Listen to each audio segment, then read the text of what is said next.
Boa noite, pessoal. Boa noite. Tudo bem com vocês?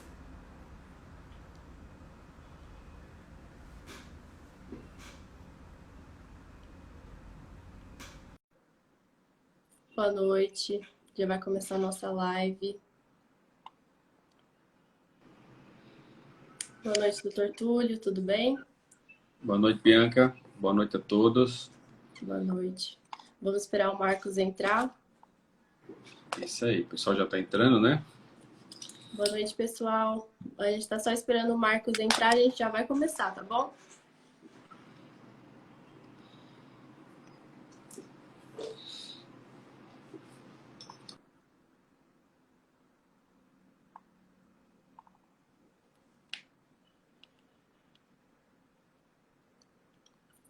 Boa noite.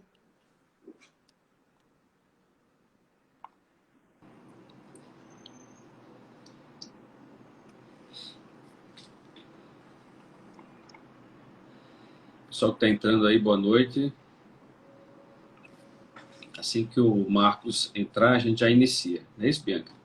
Uhum. Tô só esperando ele me solicitar aqui. Se puder, acho que não dá para você mandar mensagem para ele, né? Já mandei. Mandou? Ah, tá bom. Boa noite, pessoal. A gente já vai começar, a gente só tá esperando o Marcos entrar.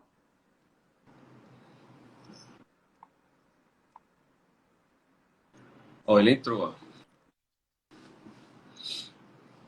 Entrou. Ah, agora sim. Só aceitar aqui.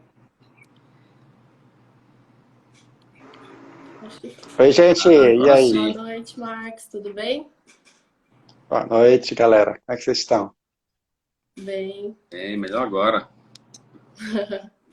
Boa noite, pessoal. Obrigado por todo mundo que está assistindo, né, aí com a gente. Será que a gente espera um tempinho pro pessoal entrar ou já começa? Fala pro pessoal A gente já mandar um pode. aviãozinho aí, se eles acharem que é interessante É, a live, já vão Vai mandando um divulgando aí. foguetinho, né? Vai compartilhando com os amigos, quem puder, e conhecer alguém que tem interesse, né, no balão gástrico, exercício físico. Quem puder compartilhar aí, por favor. Isso aí, galera, isso aí. mas acho que a gente já pode ir começando, viu, Marcos? Tá. Vamos bater um Hoje em papo dia aqui, o Tulhão. pessoal não tem. Hoje em dia o pessoal não tem muita paciência para ficar muito tempo vendo a É, live, não, quer ser mais objetivo.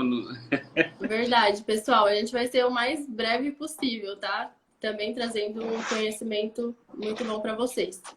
Então, eu gostaria de agradecer todo mundo que está participando com a gente. Hoje a gente está com dois grandes profissionais na área do emagrecimento, né?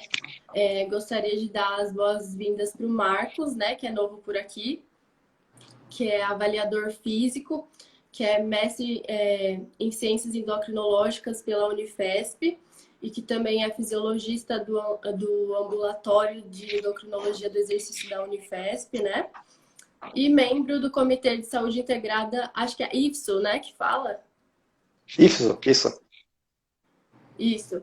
E diretor da Body Fitness. A gente também está com o Dr. Túlio, né, que é especialista no tratamento com balão gástrico e que atua na área do balão há mais de...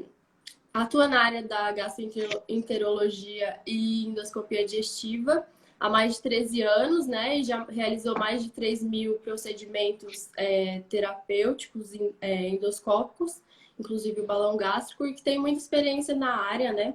Para estar compartilhando com a gente, falando sobre o tratamento com, com muito conhecimento. Acho que para começar seria interessante a gente falar um pouco da importância do exercício físico, né? Principalmente para pacientes que realizaram procedimentos como a bariátrica ou o balão gástrico. Se Legal, legal. cada um puder dar um pouquinho seu ponto de vista, por gentileza. Tulio, com a voz aí. Rapaz, você que é a estrela da live hoje, você que é Ah, preparador físico. Mas eu vou comentar um pouquinho. Eu acho que. Eu acho não. A pergunta que eu mais ouço no consultório relacionado à atividade física, né, e o balão gástrico, né, já que o tema é esse, Lógico que o Marcos vai expandir um pouquinho mais sobre atividade física, mas o que eu mais ouço assim, Marcos, é: doutor, posso fazer atividade física com balão? Quando eu já posso começar? Qual atividade física realizar, né? Não é porque você está aqui, Marcos, mas assim, até falei já para a Bianca, a nossa... É um prazer para mim ter você na nossa equipe. Porque assim, a equipe multidisciplinar aqui da Clínica Scopo, né, do balão gástrico, até onde eu sei, uma das poucas, se não for a única, que tem um preparador físico amarrado no nosso pacote, porque a gente entende que é muito importante fazer atividade física com o paciente com balão, portador do balão gástrico, né? Então, assim, essas perguntas é que eu mais ouço. Então, deve fazer atividade física? É importante fazer atividade física com balão? Com certeza, absolutamente importante. A gente não só recomenda, como a gente praticamente obriga o paciente a fazer atividade física, fica em cima dele, cobra as avaliações do Marcos, né? E o Marcos tem um trabalho fantástico aí nesse acompanhamento do paciente portador do balão gástrico, que já faz acompanhamento nutricional aqui conosco e que precisa fazer atividade física, né, Marcos, para que potencialize ali sua perda, né? E no meu entender, acho que a coisa mais importante da atividade física no balão é ir mexendo com constituição corporal, melhorando o metabolismo do paciente. Exatamente. E, assim, turma, para todos os ouvintes aí que estão vendo a gente, a gente sempre fala, quando vai pontuar a tríade, né, do tratamento do emagrecimento, que é a parte médica, a parte nutricional e a parte da atividade física, a gente coloca um estudo que eu falo sempre desse trabalho, desse estudo, um grande estudo conduzido por pesquisadores que estavam avaliando a questão do reganho de peso. E olha que interessante, eles viram o seguinte, que o exercício físico ele tem muito mais a ver com a manutenção da perda de peso, com a manutenção do peso perdido, do que com o processo em si do emagrecimento. Eu sei que pode parecer um pouco confuso no começo, mas dá para a gente explicar. É que assim, gente, o exercício físico, ele vai fazer essa auditoria interna no nosso metabolismo para ficar sempre regulando o peso que a gente perde. Por que é importante a gente colocar isso? Porque tem muitas pessoas que têm um comportamento até bulímico do exercício físico, no seguinte sentido: enfia um pé na jaca no fim de semana, né, come aquele brigadeiro, aquela pizza, Coca-Cola e tal, e na segunda-feira eles vão querer fazer 5.000 horas de esteira, vão querer malhar pra caramba e tal. Ou seja, tem uma relação de punição com o exercício físico por um desvio que tiveram, né, uma estripulia que fizeram no final de semana. É óbvio que não vão conseguir, turma. Não sei quantos de vocês sabem aqui, galera, que vocês estão vendo a gente aqui, mas para a gente poder diminuir, né, 1 quilo de peso de balança, são necessários 7.700 calorias. Eu vou até repetir, tá? 7.700 calorias para cada quilo de peso perdido. Pessoal, isso é humanamente impossível da gente tentar fazer numa forma de compensação com o exercício físico. Por isso que a prática e a importância do exercício físico, ele vem para esse processo de fazer a manutenção do peso que você já perdeu. Então, eu sempre costumo dizer assim, a gente, por exemplo, o paciente fala assim: Marcos, eu posso perder peso sem praticar atividade física? Pode. Agora, eu consigo manter o peso perdido sem praticar atividade física? 90% de chance que você não vai conseguir. E aí que eu estou citando esse artigo que falou sobre o estudo daquele programa que até saiu do ar já, chamado The Biggest Loser. Que eles eram casais que faziam, sabe o que eles lembram desse programa? Sim. Eu acho que o SBT comprou para cá, para o Brasil, como o grande perdedor, uma coisa assim. Isso. Né? E foi legal esse estudo, porque assim, gente, eles conduziram o estudo durante o programa, né, avaliaram os casais, quem perdeu peso, e depois de 6 anos de programa, eles reconvocaram as pessoas para avaliar como é que estava o metabolismo, ganho de peso, etc. Eles isolaram todas as variáveis, pessoal. Fumo, cerveja, sexo, idade, todas as variáveis.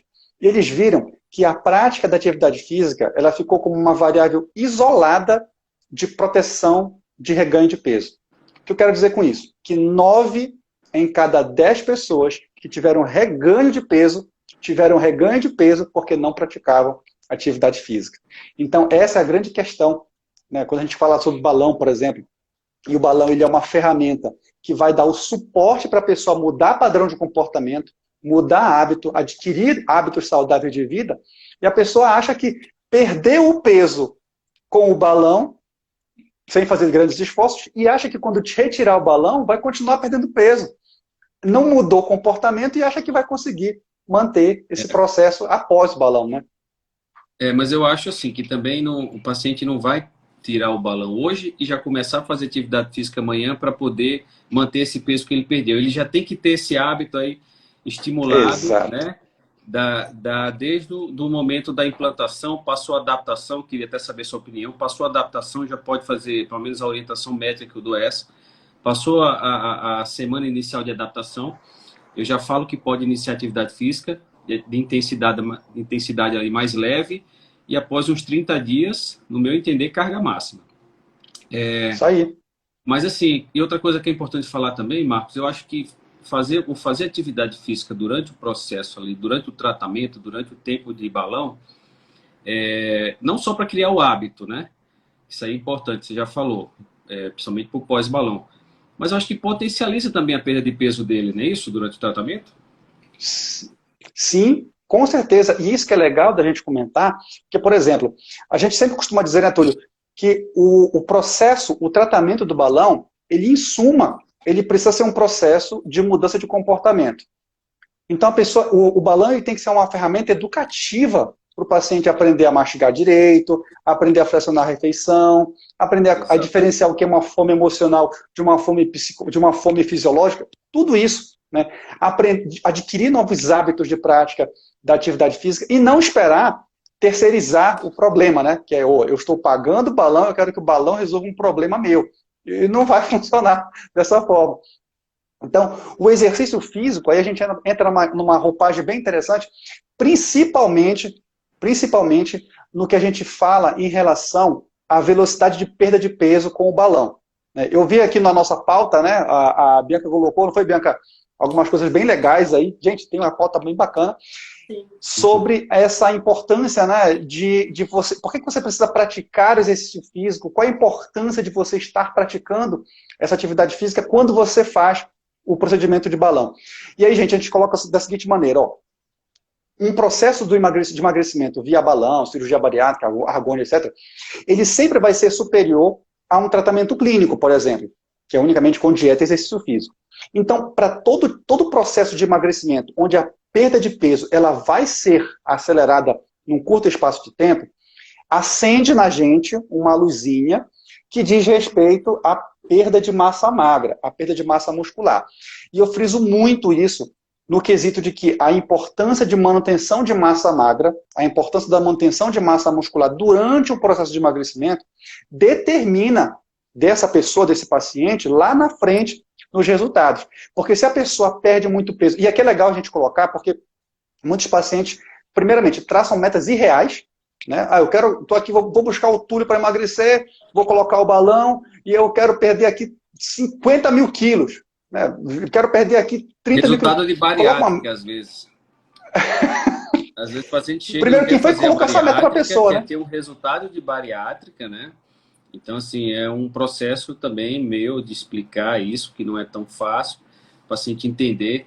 Isso que você falou é essencial, viu, Marcos? Assim, o que eu falo muito para o paciente, não coloque o balão pensando no resultado. O resultado esperado é esse, tanto a tantos por cento. Porém, coloque o balão pensando na reeducação que ele vai te ajudar, na mudança de hábito que ele vai te ajudar. Eu acho que o ponto principal do balão é isso aí. Isso que você está falando, da mudança mesmo de hábito, do paciente manter massa magra durante o tratamento, ou seja, fazer atividade física com o balão, não só para potencializar a perda, mas para manter a massa magra, porque depois ele vai precisar dessa massa magra para manter o peso, né? Exato. Manter essa o questão é muito mais importante. alto e manter peso. E essa questão é muito importante quando a gente fala, logo de início, na nossa consulta inicial com o balão, né, na sua mais importante ainda, que é com relação a traçar metas com esse paciente. E muitos pacientes, ao colocarem as metas no resultado, isso, gente, pode sair um tiro pela culatra lá na frente. Por quê? Tanto para nós profissionais quanto para o paciente, tá?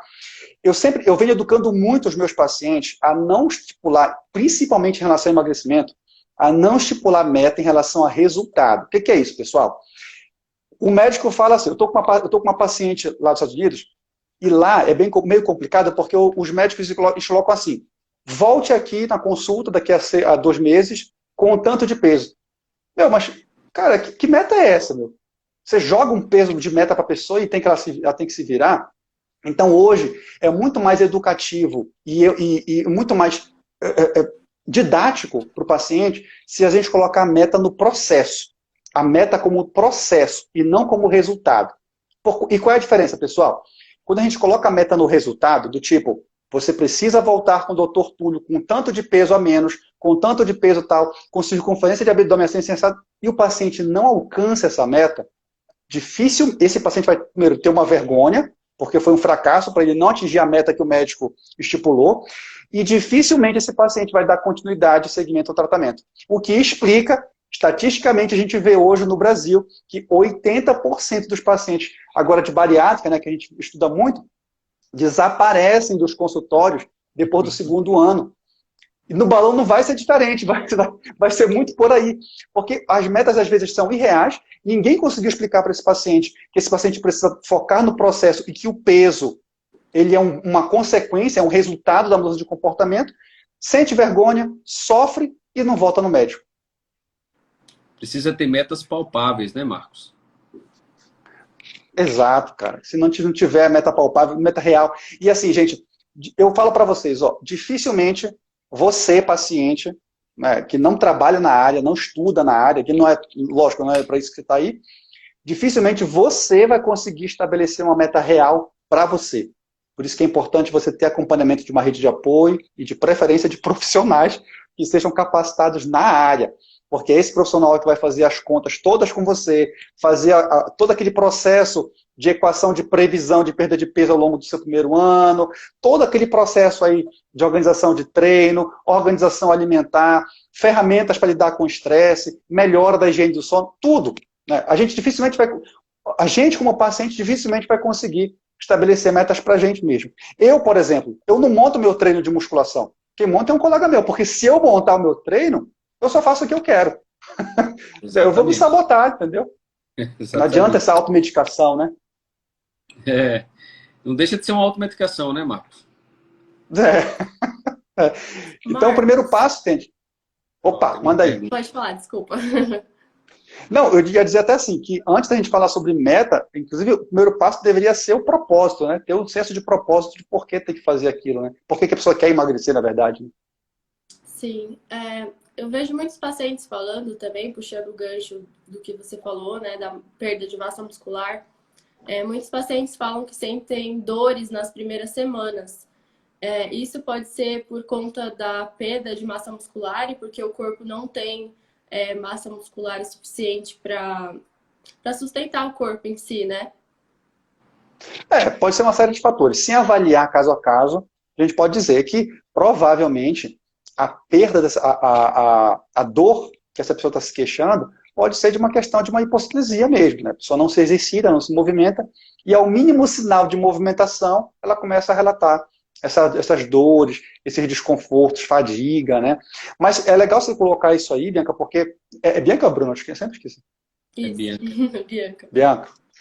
É legal a gente colocar isso aí, porque é o seguinte, Bianca, eu tenho até alguns colegas ortopedistas que falam assim, né? Tem gente que recebe muito paciente aí que chegou de um outro colega, que o ortopedista falou que a pessoa está com dor por causa do peso. E eu acho um perigo a gente falar muito isso, porque atribui um senso de culpa da dor do paciente ao peso do paciente. E mais, vai atribuir uma expectativa desse paciente. Logo, se a minha dor é por causa do meu peso, logo, perder peso significa ficar livre das dores. E não é que esteja errado isso aí. Só que o problema é que está incompleto. Não necessariamente a dor do paciente vai ser somente por conta do peso. O peso, ele está agravando uma condição clínica que já estava sendo originada, que é da hipocinesia. Então, começa assim. A pessoa não se movimenta e aí não tem massa muscular. Aquela articulação começa a ficar um pouco fragilizada. Sempre tem que lembrar. Músculo fraco é articulação fraca. E aí, com o ganho de peso, ele piora, ele sobrecarrega uma articulação que já estava fraca. Então, vira uma reação em cadeia. O fato da pessoa perder o peso não vai devolver a consistência articular e muscular para essa pessoa. Então, ela tem que, além de perder o peso, associar com o exercício físico de fortalecimento e reabilitação articular. Então, essa queixa de dor, Bianca, é bem... Só para concluir. Essa queixa de dor, ela é muito pertinente no paciente, porque é um fator limitante no movimento, mas a gente tem que saber entender qual é a origem desse problema, né? Para iniciar o tratamento. Ô Marcos, explica para o pessoal que é leigo o que é hipocinesia. Hipocinesia, gente, desculpa aí, hipocinesia é a diminuição do movimento, né? É um estágio de sedentarismo, né? A pessoa que faz pouca atividade física, uma pessoa hipocinésica, né? É até legal você comentar isso aí, Túlio, porque hoje, não sei se vocês sabem, turma, mas hoje o mundo está 2 horas mais sedentário. A gente tinha uma média mundial de 7 horas sentado, hoje está 9 horas. E aí você pode pensar assim, o que isso tem a ver com o meu emagrecimento? O que isso tem a ver com a minha obesidade, né, e tal? A gente sempre vê o seguinte, gente, o montante de tempo que a gente passa sentado, de acordo com o número de horas, tem gráficos sobre isso aí, de acordo com o número de horas que você passa sentado cumulativamente, isso vai bloqueando, vai anulando os efeitos do exercício físico. Isso é tão sério, pessoal, que a gente diagnosticou uma nova classificação de atividade física, que são chamados sedentários ativos. São aquelas pessoas que elas praticam atividade física, mas elas passam o dia inteiro praticamente sentado. Imagina a gente no consultório o dia inteiro sentado atendendo, uma pessoa que dirige aplicativo, um dentista que está lá o tempo todo. Pode ser um crossfiteiro, pode fazer 1 hora de treino por dia, mas se ele passa muito tempo, mais de 6 horas sentado cumulativamente, provavelmente essa pessoa vai ter prejuízo aí em relação ao gasto calórico. Então, quem está de home office aí, turma, a recomendação é, para cada hora que a gente passa sentado, tem que fazer 10% desse tempo em movimentação. Para cada hora, 6 minutinhos de caminhada aí, nem que seja em casa, para ir no banheiro, pegar uma água, qualquer coisinha, tá? Fica a dica aí, gente. Eu ia falar isso agora, Marcos. Se agora saiu esse estudo que a população está 2 horas mais sedentária, não é isso que você falou? Imagina daqui a alguns anos com o home office se fortalecendo cada vez mais, né? Né? Ô Marcos, Ana Paula pergunta aqui, qual o melhor exercício para se fazer com balão? Qual a sua opinião? Aquele que você gosta, Ana Paula. A primeira coisa que a gente tem que fazer é o seguinte, ó. Tem duas colunas aqui para a gente, 2 alicerces para a gente trabalhar essa pergunta da Ana Paula. O primeiro delas é o seguinte, vamos partir do pressuposto, a gente não conhece a Ana Paula, vamos partir do pressuposto que a Ana Paula não pratica atividade física e não gosta de praticar atividade física. Vamos partir do pressuposto que a Ana Paula faz parte dos 70% da população brasileira que alega a falta de tempo para praticar atividade física. Vocês sabiam disso, gente? Que 70% das pessoas que não fazem exercício físico falam que não tem tempo para fazer? Ah, eu trabalho muito, não tenho tempo. Aí eu sempre costumo dizer assim, ó, então o seu problema é tempo, né? E se eu te desse 1 hora a mais no seu dia, será que você faria? Se eu te desse 1 hora a mais, estou te dando 25 horas no dia, será que você usaria realmente essa 1 hora a mais para fazer academia? Eu duvido. Essa resposta que você dá, Marcos, é justamente a resposta que eu dou para o meu paciente. Atividade física tem que ser aquela que o paciente mais gosta de fazer. Aí só que eu ouço muito assim, doutor, não gosto de nenhuma. Aí eu falo, olha, então infelizmente você vai ter que fazer a que você menos gosta. Mas vai ter que fazer alguma coisa. Aí que vem aquela primeira questão que a gente falou, né? Tem que ter senso de propósito, turma. O resultado, ele está na medida e na proporção do tempo e do esforço que você está disposto a pagar. Não tem jeito. Né? Tem coisas que só você vai fazer por você. Né? Nem tudo, aqui ninguém é criança, né? Então, nem tudo que a gente faz porque gosta, né? Então, só quem faz porque gosta é pessoas movidas pelo próprio ego. Né? Então, é preciso entender que num tratamento é importante você adquirir e fazer coisas, inicialmente, que você não gosta. É óbvio, pessoal, que aqui a gente de forma alguma fica, como o Túlio falou, né? A gente fica falando assim, mas tem que fazer, não é assim que funciona. Até porque um passo importante é desenvolver a empatia pelo movimento. Então, a gente, quando faz um movimento... Tem até um estudo bem legal falando sobre a questão do comportamento alimentar que as pessoas têm quando fazem exercícios físicos que não gostam. Tem duas possibilidades, tem dois cenários, né? Um é quando a pessoa faz um exercício físico onde ela gosta de fazer, ela faz porque está gostando. Que seja andar com o cachorro, que seja a pessoa ir fazer uma caminhada. Mas se ela se sentiu bem fazendo, se ela gostou de fazer aquela atividade física, as escolhas alimentares dela não vão ser tão jacosas, não vão ser tão fast food, não vão ser tão calóricas, porque ela tem o seguinte princípio. Eu estou fazendo alguma coisa que eu gosto, estou me sentindo bem para isso. Logo, eu não vou sujar meu templo, meu corpo, com um biscoito. Pelo menos eu vou deixar para um final de semana para comer uma pizza com meu marido. É basicamente isso. No entanto, na segunda possibilidade, quando a pessoa faz um exercício físico que ela detesta, sabe aquela galera que vai na academia e fala assim, ó, tá pago, não sei o que, não sei o que. Esse pessoal que está tendo um comportamento de punição com o exercício físico, eles têm muito mais, e chega a ser quase 4 vezes mais a incidência de comportamento de supercompensação alimentar. Do tipo, já que eu me matei na academia, eu mereço comer essa porcariazinha aqui. Eu mereço comer esse junk food. Eu mereço comer esse fast food. Porque ela tem um comportamento do tipo, eu me puni aqui e eu vou me recompensar aqui. E aí, estraga tudo, né, gente? Por isso que assim, a gente fala muito, ó, tenta fazer o que você mais gosta, o que você tem mais afinidade, ou o que você menos gosta, mas você precisa procurar alguma coisa para você fazer. E nesse aspecto, gente, desenvolver padrão novo de comportamento vai ser passos de bebês mesmo, baby steps. Tem que fazer de pequenas doses, diariamente, fazer alguma coisa que você não sinta muita dor no dia seguinte, que não fique assada. Por quê? Porque isso vai despertar em você um senso de recompensa. Se você faz uma coisa, se sentiu bem fazendo, você vai repetir. Se você faz uma coisa, sentiu dor, passou mal, dormiu mal, então é muito difícil de você repetir esse comportamento. Né? Mas deixa eu voltar para a pergunta da paciente aí. Então, só para falar para você, ó, primeira coisa, o exercício físico, né, para o balão, tem que ser aquilo que você gosta ou aquilo que você menos desgosta. Né? Porque o primeiro passo, pessoal, é a gente desenvolver o combate ao sedentarismo.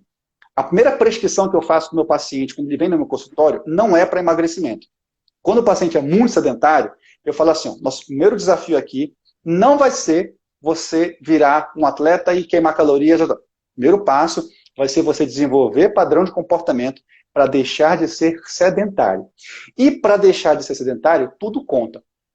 Que seja fazer uma caminhada de 10 minutos, um polichinelo, uma flexão de braço, um agachamento, tudo conta. Ponto.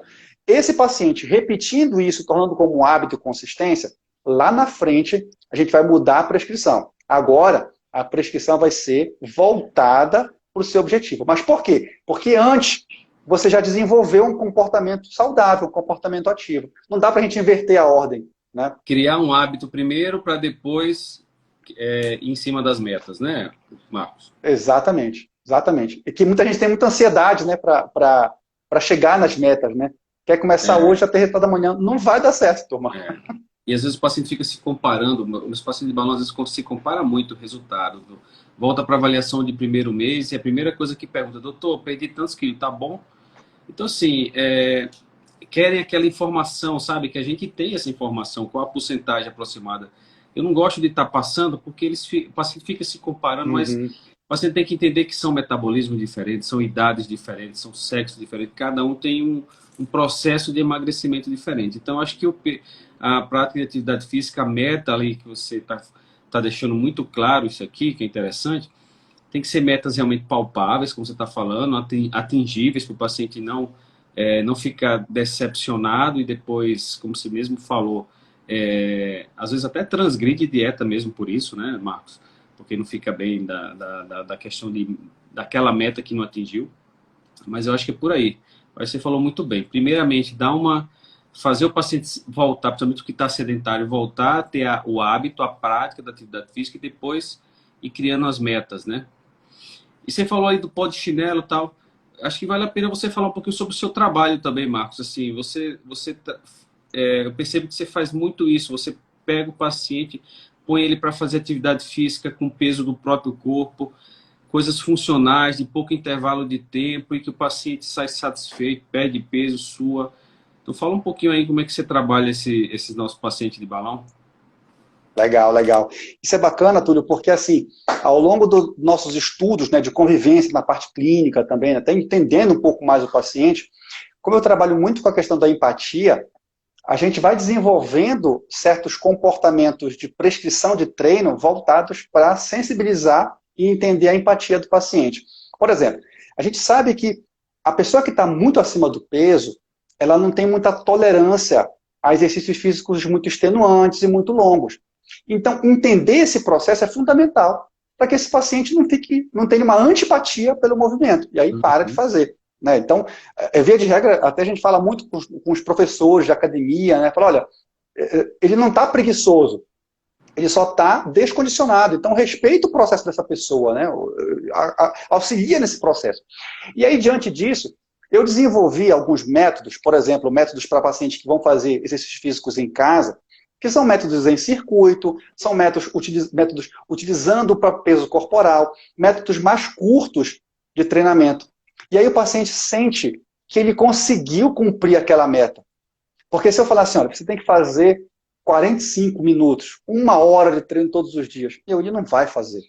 O paciente está iniciando, não vai fazer. A meta tem que ser assim, ó, você vai fazer 8 minutos hoje, 10 minutos hoje. Nossa, mas só isso? É, só isso.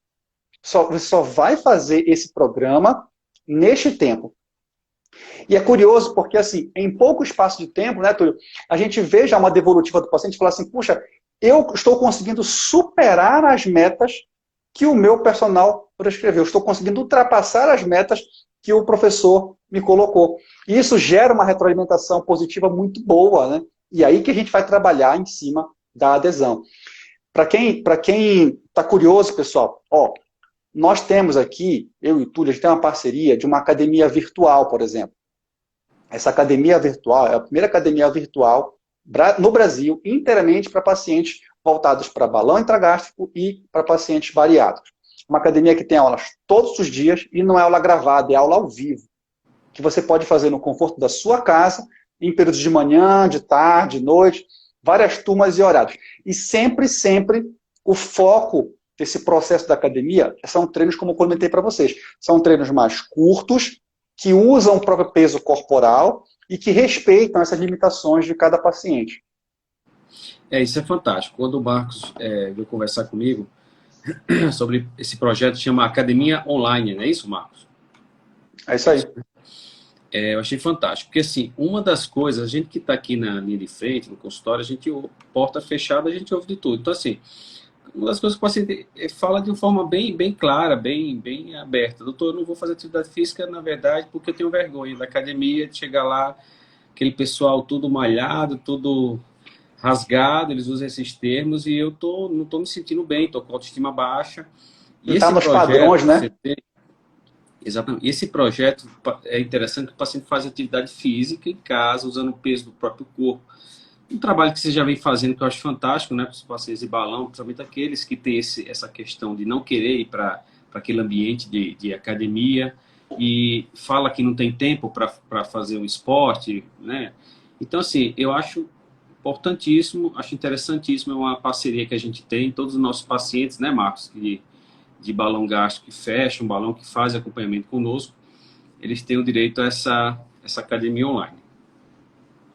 E é legal porque, como você falou, né, Túlio, a gente sempre fala muito da questão de comparação, né? O paciente, ele se compara, ele com ele mesmo, e ele compara muito ele com os outros, né? E existe essa falácia, o pessoal fala assim, tem que ter um padrão de beleza. Qual é a beleza padrão?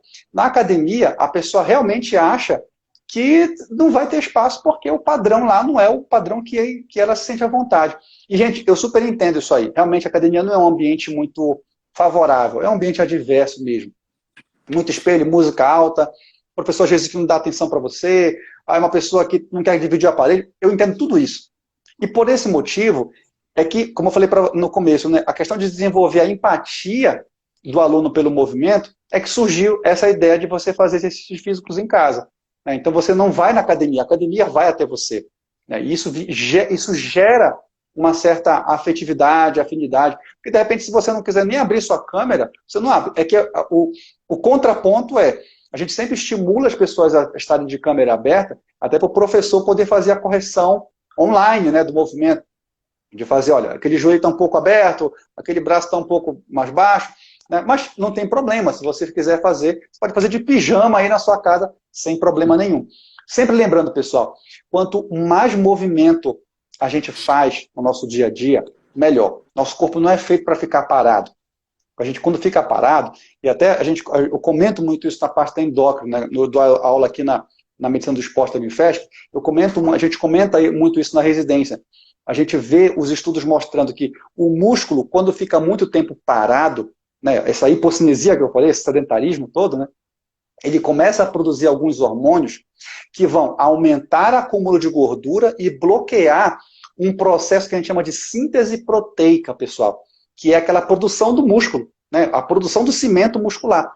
Então, sim, o músculo ele produz hormônios benéficos se você estimular pela contração, mas também vai produzir hormônios maléficos se você não utilizá-lo.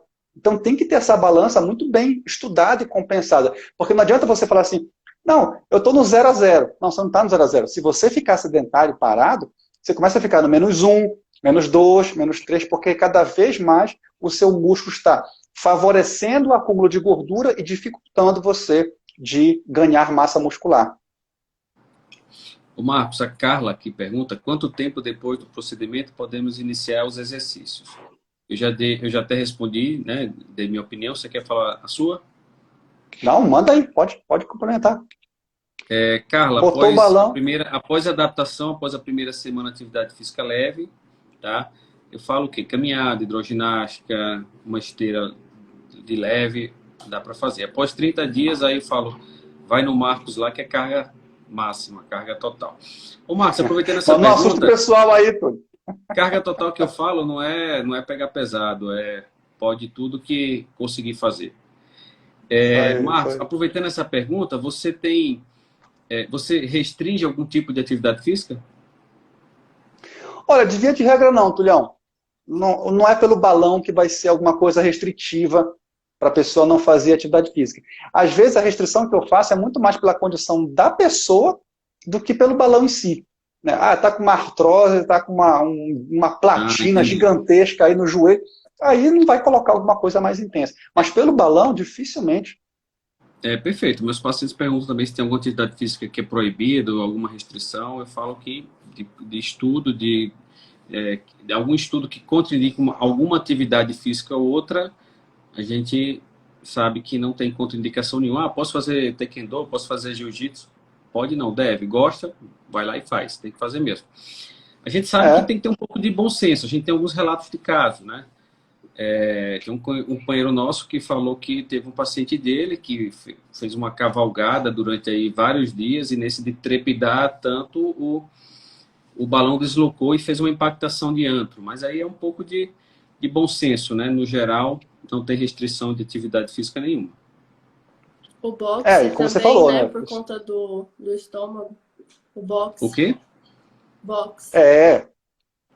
Os esportes de striker, né, como boxe, taekwondo, karatê, é o bom senso. Né? Uma pessoa, eu já vi alguns treinamentos de Muay Thai que a pessoa fica na parede, coloca a mão atrás da cabeça, e aí tem uma fila de gente que vai dar chute na barriga da pessoa. Bom senso, galera. Sabe? Vamos com calma aí, gente. Se tá com um balão aí no seu estômago, meu. Mas eu já tive paciente, Marcos, que caiu de moto com balão e não rompeu. Trauma assim, maior e foi tranquilo. Mas assim, é bom senso, né? Realmente, como o Marcos falou. Pode treinar, taekwondo? Pode, mas aí fazer um treino desse aí, uns 20 pessoas dando um chute ali, impactando pesado no balão, a gente fica um pouco preocupado, né? E também naquela fase inicial, né, Tulhão? Porque a gente sabe que, agora de novo, não pelo balão em si, mas mais pela questão energética, né? Então a parte nutricional que vai falar aí, poxa, você colocou o balão, você vai ter que se readequar a alimentação, horário, mastigação, quantidade de nutrientes. Então, provavelmente, você pode estar um pouco mais fraco aí no começo, quando você está com o seu balão. Então, por isso que a gente aconselha a fazer um trabalho que a gente chama de periodizado. a gente vai paulatinamente, né, gradativamente aumentando as intensidades do treino, juntamente com o pessoal da nutrição. Então, as Nutris falam para a gente como é que está a progressão da dieta, como é que está a reeducação alimentar. Se for o caso do paciente que, de repente, já era um praticante de atividade física, já tomava algum suplemento, está familiarizado com esse ambiente aí de esporte, a gente até tem mais liberdade de colocar treinos com mais carga, etc., né? Então, tudo é um trabalho em equipe, né? A Vânia pergunta aqui, Marcos, como fazer para matricular na academia virtual? Vânia, você vai seguir esse Instagram aqui, ó, chamado Body Trainers. Ó, Body. É o professor Juan Ferreira. Não sei se está certinho aí. Body Trainers. Segue esse Instagram. Lá nesse Instagram, ele já tem toda a parte para você se matricular aí na academia virtual, para você fazer parte aí do processo todo. Segue aí. Ou se não, manda um direct para mim, ou para o Dr. Túlio, né? Se quiser, já fala com o Túlio, aí a gente já se comunica e já faz o meio de campo para você. Garanto que você não vai se arrepender, viu? É muito legal. A Karen pergunta aqui, após a retirada do balão, quais os cuidados para não retornar a ganhar peso? Karen, a gente comentou, o Marcos comentou muito bem também. A principal variável aí é manter a atividade física, não é isso, Marcos? Mas, assim, lógico que a gente também orienta o paciente a seguir aqueles novos hábitos alimentares, também aquela nova reeducação alimentar que foi aprendido ao longo do tratamento do balão gástrico, né? Porque a restrição do balão ele vai se cessar no momento que se retira a prótese. Mas o balão ele tem um processo aí muito mais amplo do que só a prótese lá dentro, que é te forçar, te ensinar a comer melhor. E criando o hábito da atividade física durante o tratamento, né, Marcos? Para ao final ali, quando retirar o balão, quando finalizar o tratamento, o paciente manter o peso e manter esse hábito de atividade física também, né? Exatamente. Túlio, você usou uma frase brilhante aí no seu discurso, que é a pessoa vai manter os hábitos que ela desenvolveu durante o balão. Gente, é essa sentença que tem que ficar marcada para vocês. Se você, de verdade, pessoal, ó, se você está pensando, por exemplo, em colocar o balão e não está disposta a mudar estilo de vida, é com todo amor do mundo que eu digo para vocês, não coloca o balão. Você não está pronta para fazer um procedimento como esse. É a pergunta da Rosana. É verdade que engorda tudo de novo depois da retirada do balão? Eu falo demais isso no meu consultório. Olha, você vai colocar uma prótese que vai fazer uma restrição.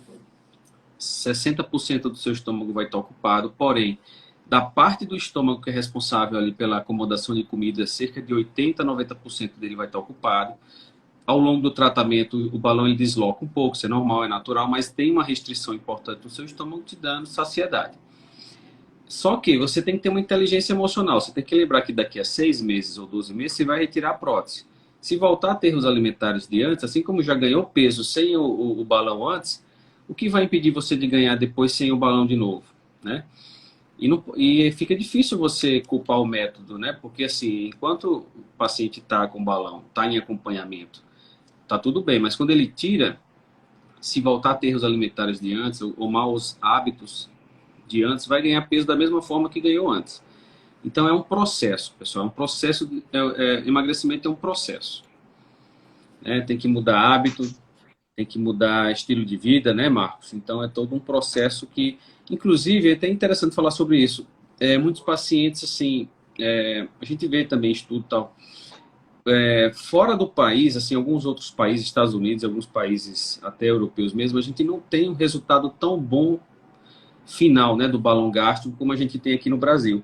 E a gente sempre fala muito isso, a gente acredita muito que esse resultado melhor que nós temos aqui no Brasil é devido justamente a essa equipe multidisciplinar, essa equipe interdisciplinar que é mais forte que a gente tem aqui no Brasil.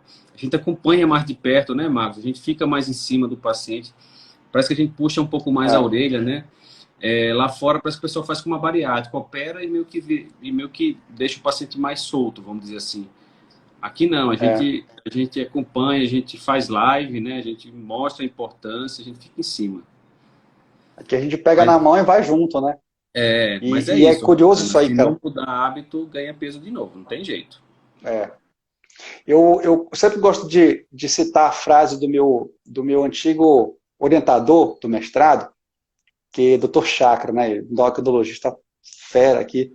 Ele sempre dizia assim, ó, não existe nenhum tipo de tratamento, nem pílula mágica, nada, não existe um tratamento que vai realmente promover a saúde integral de um ser humano se este ser humano não mudar estilo de vida. E é muito curioso a gente pensar dessa forma, né? Lógico, a gente fala assim, mas a cirurgia bariátrica, a pessoa perdeu muito peso, tá bem.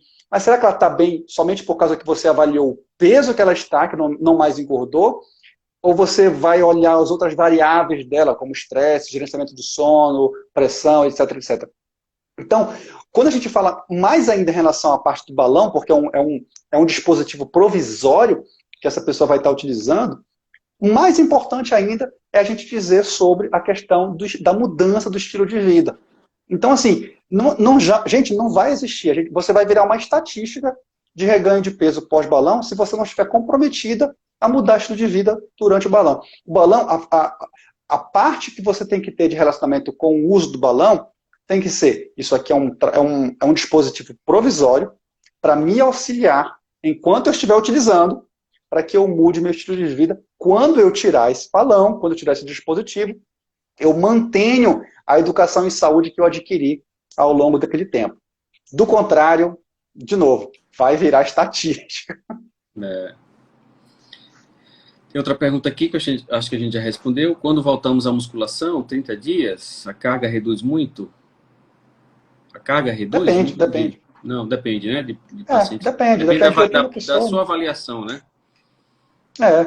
Se a pessoa malhava muito e óbvio que vai ter um destreino nesse período de 30 dias aí, vai reduzir um pouco a carga, mas depois ela vai conseguir voltar ao que fazia antes. Não tem que se preocupar com isso aí, não. Uma O bom de paciente que perguntou também sobre o consumo de líquidos isotônicos, que em gel, que bariátricos geralmente tomam, né? E se quem faz o balão também é necessário fazer essa absorção de isotônicos. Depende também, turma. Cadê a Ariane? A Ari estava aí com a gente na live. Quer entrar, Ari? Para falar um pouquinho? nossa Nutri tá aí, a Ariane tá aí? Nossa Nutri está aí. Dá um salve aí, Ari. Isso depende muito, pessoal. A parte de gel isotônico, né? Depende de por que você está usando, o que a sua Nutri orientou em relação à sua alimentação diária, horários, fracionamento. De repente, você tem um dia a dia que você está a maior parte do tempo em casa e não tem necessidade de você fazer uso desse gel. De repente, você não para, né? Você trabalha muito, malha duas vezes ao dia, de manhã cardio e à noite trabalho resistido. E aí o gel vai servir para você ter uma melhor reposição. Isso varia muito, tá, gente? De caso a caso. O bom da live é que vem todo tipo de pergunta. Tem um aqui, ó, da Rosane. Por que é tão caro? A Rosane, é assim, o custo operacional do balão gástrico é um custo operacional alto. A prótese, ela é cara. Né? Mesmo as próteses nacionais, ó, tem balões aqui para mostrar para o pessoal também. Então, mesmo as próteses nacionais, o silicone, o fabricante fala que o silicone vem de fora. Então, assim, tem muita coisa que vem de fora. Mas, enfim, a prótese é uma coisa que encarece. Vocês têm que entender que existe um acompanhamento ao longo do tratamento. O acompanhamento médico, ele é como se fosse um sobreaviso. A gente fica ali com o nosso celular à disposição, porque os primeiros 5 dias o paciente tem sintomas mais exacerbados e pode ter algumas intercorrências que a gente precisa intervir rápido também. Outra coisa, são no mínimo 2 procedimentos endoscópicos já inclusos aí nesse processo, tá? Tem uma implantação, né?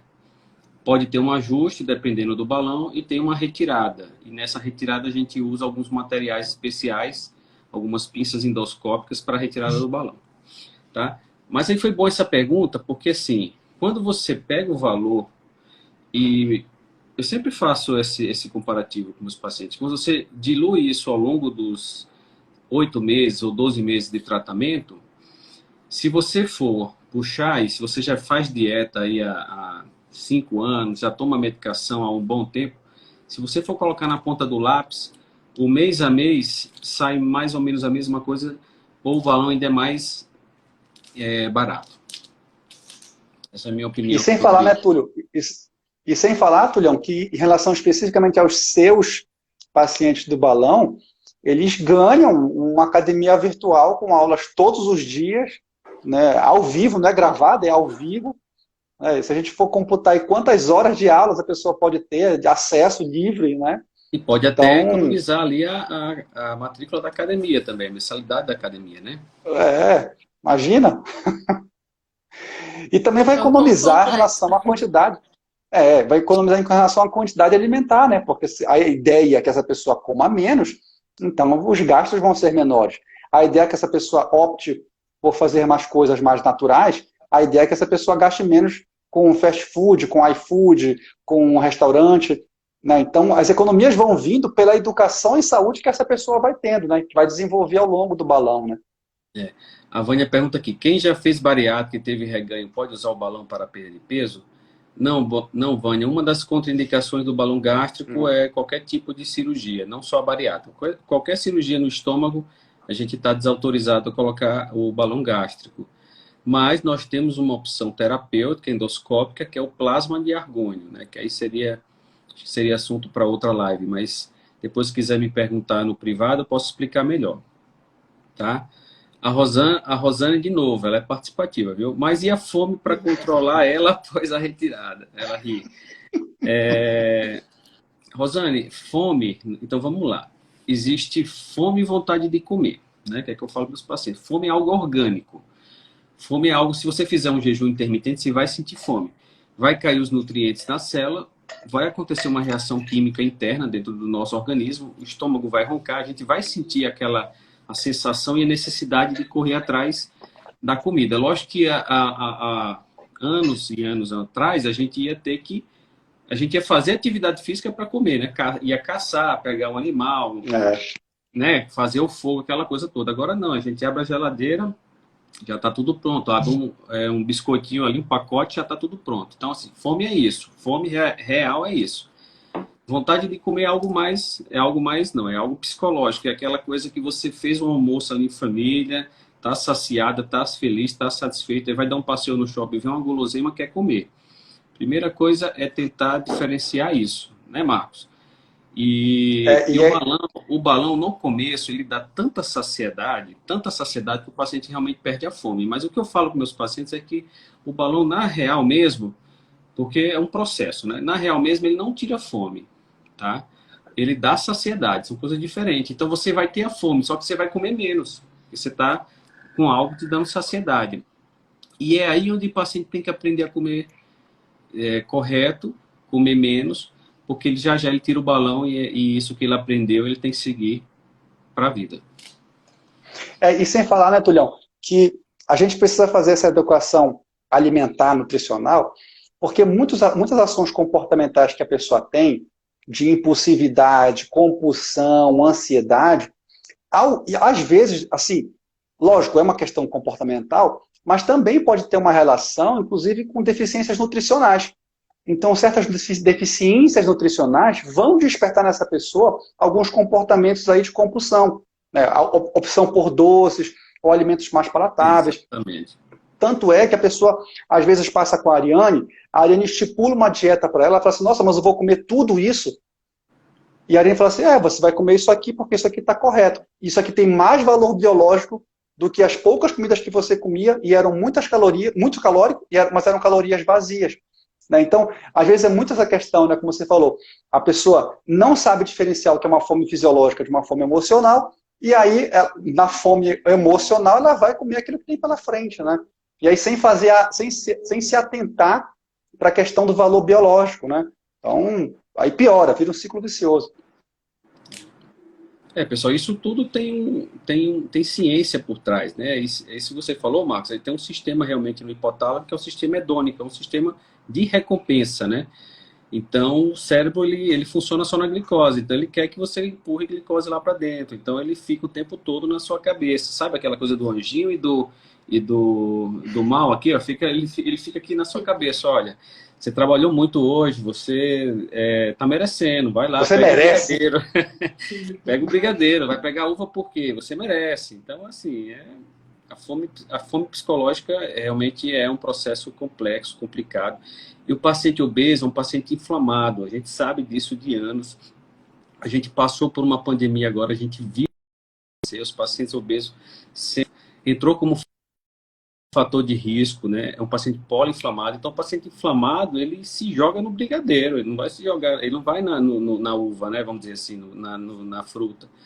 Então, esse processo não é fácil. A gente tem que trabalhar mesmo, tem que ter um trabalho médico, tem que ter um trabalho de atividade física com preparador, nutricionista e psicólogo também. Por isso que é importante a equipe. E é legal, Tulião, é legal falar essa questão, porque, por exemplo, se a gente for olhar de maneira biológica, pessoal, em termos de emagrecimento, nosso corpo não é feito para emagrecer. A gente tem um drive, né, o hipotálamo, que ele é programado para fazer a marcação do nosso maior peso. Gente, para cada 1 quilo de peso que a gente perde, o nosso corpo faz um mecanismo de supercompensação que ele faz o aumento da minha fome em 100 calorias e a redução do meu gasto energético em 30 calorias. Tudo isso, pessoal, é uma tentativa desesperada do meu corpo de parar esse emagrecimento. Por quê? Porque ele entende que emagrecer é morte. Nosso corpo ele ainda é adaptado para uma vida nômade, né? Uma vida de savana. Só que como tu lhe falou, né? Hoje em dia a gente não vai até a caça. A gente não percorre 10 mil quilômetros aí para poder caçar algum bicho. Hoje a caça está a meu dispor. Né? Abre a geladeira, está ali. Está no aplicativo. Então, esse sistema de supercompensação do nosso cérebro ele foi evolutivamente sendo desenvolvido justamente para preservar a gente de perdas de peso.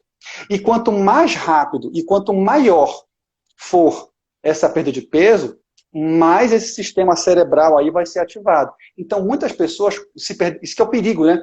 De querer perder peso muito rapidamente num curto espaço de tempo, é que você pode desencadear um processo aí de platô e reganho, recidiva.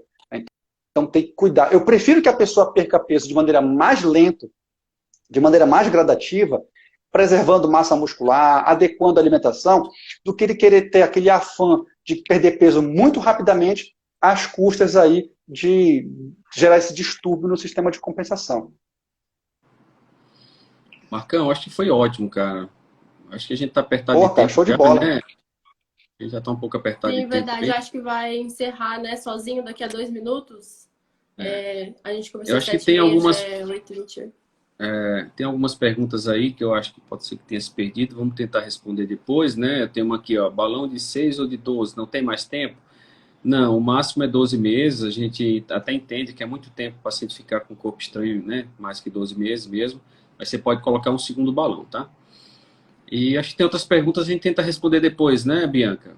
Sim, a gente tenta gravar vídeos, né, para ir postando nos stories ou até mesmo aqui no Instagram, para ir respondendo, né, todo mundo que perguntou e a gente não conseguiu responder. E, Então, pessoal, a gente gosta de estar perto mesmo do paciente, a gente gosta de responder, então qualquer coisa entra no nosso privado, manda uma mensagem lá, a gente, quando possível, responde, né, sim, Marcos? pode mandar também mensagem para o Túlio, para o Marcos aí no direct, que eles também são super atenciosos.